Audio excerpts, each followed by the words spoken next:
don't know why, but I've been in a constant mood to talk about gaming things at this point. I don't know, no, I don't know why.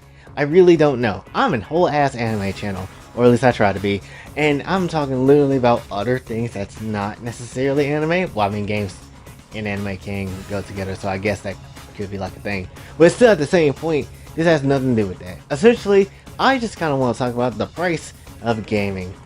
Boy, this shit sucks. I'm not gonna hold you. Especially with everything, at least in the US, where everything's inflated and not a damn thing is going down because F you companies. But when it comes down to things, shit is just getting real out here. Like, shit is getting real out here to the point, you know, getting some type of, I guess, funds to play some games is getting kind of rough. I'm not necessarily gonna lie. Like, that $60 price tag for a game, the 63, at least that's what it costs for us, the $63 price tag for like a game or whatever, that shit hits. And that shit be whacking us in the forehead like it ain't nobody's business. I'm not necessarily gonna lie.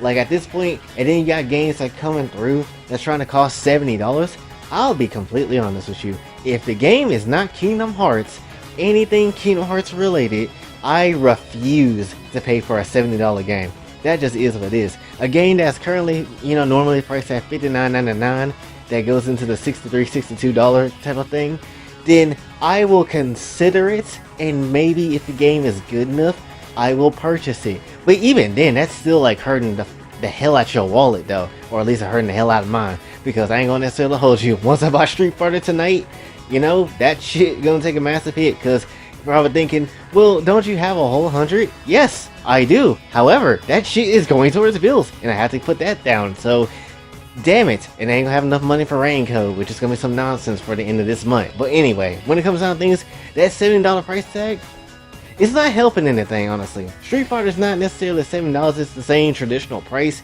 but damn does that take a lot of a hit. And I'm kind of wondering, like, is games just, even with the regular $59.99, is games just really expensive? Like, is it just too damn expensive to keep going like this, honestly? I'd say so, especially with all the inflation and nonsense and nothing is going back down.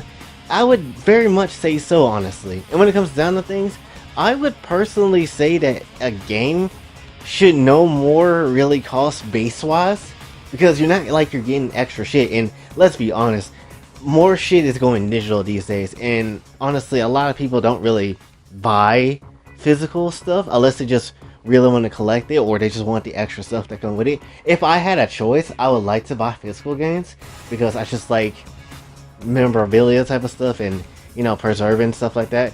But, you know, a lot of games is going very much digital, and when it comes down to things, I would like to actually have, you know, a way to buy games, but they don't necessarily be too priced overly crazily and all that type of beat.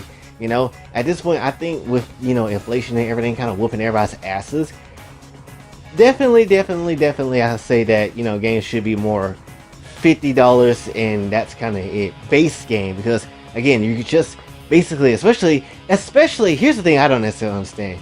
If you're buying a game physically, I can maybe sort of buy the, you know, $59.99, and that sort of makes sense.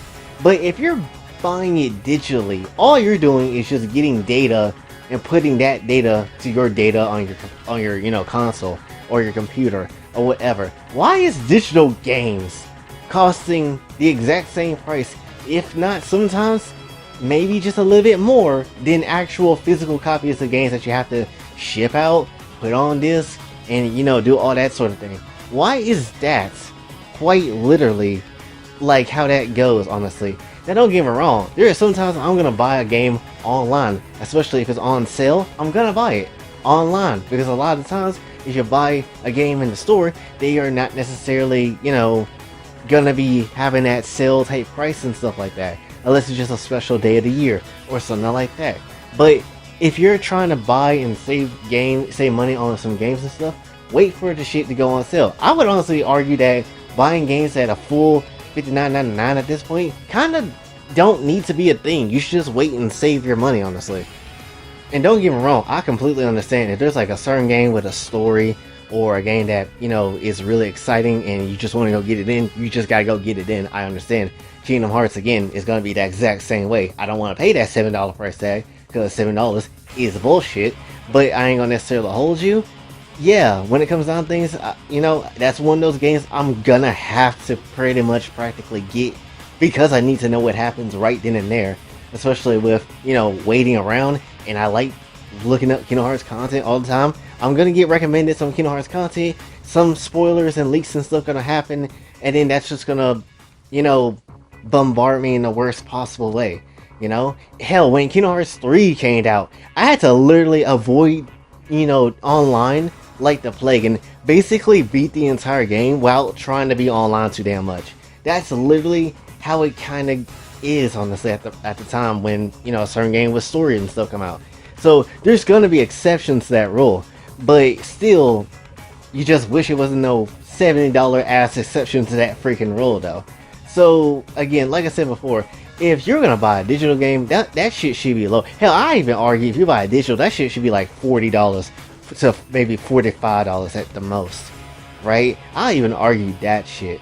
That should be what it is on digital at the most. Because at the end of the day, yeah, I wouldn't necessarily say, you know, it shouldn't be any less than 50, if I'm being honest, because, I mean, any more than 50, because, you know, while it is a game, you're playing it and you're interacting with it, still at the end of the day, you know, it just like, it should, I just feel like it should be, you know, not that damn much, honestly. Even if the game is good, even if it has a lot of content and replayability, still, I do personally feel like a game should not cost that freaking much, honestly.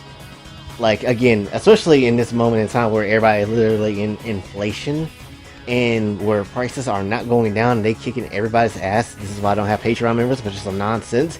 But when it comes down to things, you know, I feel like those prices and other things should go down a little bit as well. You want the market to work, don't keep your prices up high, keep them shits up low. People are getting mad in the industry talking about how people are buying less games now. Oh, I don't know, maybe it's because games cost $70 freaking dollars. Like, even with Final Fantasy 16, it looks okay. I've been seeing more of it now.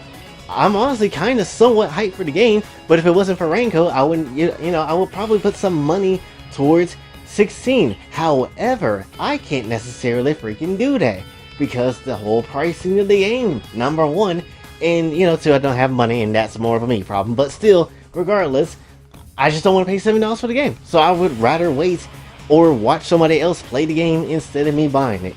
That's kind of personally how I feel, honestly. So at the end of the day, gaming, honestly, is just hella expensive. Hell, even when it comes to like the PS5, when that shit was still hard to get, even when I was blessed enough for you guys to send me the money so I can get one myself, because my PS4 shattered and broke. No, okay, it didn't shatter and broke, but it just wouldn't update for some reason. But still, I was thinking, shit, I might need to wait until maybe like 2024 or 2023 if the price goes down, and then see if I can get one then. But, you know, and don't get me wrong, as much as I would like to get one, and as much as I'm happy to have one, damn, I wish I didn't have to spend the whole $500. I'm just gonna be honest with you. But when it comes down to things, it's just a lot of shit to... It just costs a lot of shit when it comes to gaming and stuff now. It really does. And especially when you're in a, you know, a kind of slight rough... Well, not even a slight, just in a rough situation where, you know, everything's expensive as shit. And you're thinking, damn, I would like to put some money towards one thing instead of, you know, not really doing it like another thing with it or something like that. It just gets rough, honestly. Like, you dead ass do. Like, honestly, I kinda almost don't wanna almost don't wanna buy Street Fighter just yet until it goes on sale. But then you gotta be thinking, well, how many months would that freaking take? Sonic Frontiers still hasn't gone on freaking sale, which is wild to me. But when it comes, and that game been released a year, so it's like, how long would I have to wait until like Street Fighter goes on sale or something like that, you know? And it's not like I have that much money to back up on, you know, so that also sucks. So it's like, how do I go about things? How am I gonna go about things in the future of stuff? You know, how can I possibly enjoy the life I have at the moment, even though I don't want to stay in this place? How do I enjoy it for the moment at least, and try to take my mind off things if I can't even afford to get things? That's like another thing too when it comes down to it. I'm not trying to, and again, I ain't trying to be like, you know, it's always the game's fault, because it could be your fault too, because you should just either A, manage your money better, or B, try to find ways of getting money in some shape or form, which understandable. But at the same time, games being expensive like this, and honestly been expensive for a long time now, and shouldn't have to be this way. It just takes its toll at a time. It just really does. I would say personally, a new game shouldn't cost no more than $50. Honestly, that's just personally how I kind of feel. So yeah, when it comes to things, that's essentially all I really have to say for this one. Let me know what you think. Do you think games should really cost this much money? Do you think the $7 is fine because of the product that you're gonna get? Because think about it, even if you buy a $70 game, how many games is gonna be out there gonna be like, oh yeah, this game is gonna be working fine, no bugs? Honestly, if a game is $70, I don't want to see no day one patches. There shouldn't be a day one patch if you're paying for a $70 game. I'm just going to be honest. If I had to pay $70 and there is a day one patch and the game is still having bugs and shit, then definitely the game shouldn't be $7, because now you're just playing with people at this point. You've been playing with people, but now you're really playing with them at this point. The game should be dead ass $50, so that at least it'll be like a 50-50. 50-50 the game will be good, 50-50 the game will be bad, you know? And that's kind of literally how it is. Or at least give out more sales and put them on games and stuff. I can accept that too. But when it comes down to things, that's essentially all I really want to say for this one, so hopefully you did enjoy. If you did, be sure to like, share, subscribe, hit the bell notification on your way out. Also follow me on the socials, and if you'd like to donate to the channel, Patreon is available as well. Please be a Patreon member, your boy can use it. And definitely we got some Sage drawing over there. I know I keep hyping up the same damn drawing, but please help me. But anyway, until then, it's your boy Jay, signing off. Have a blessed day.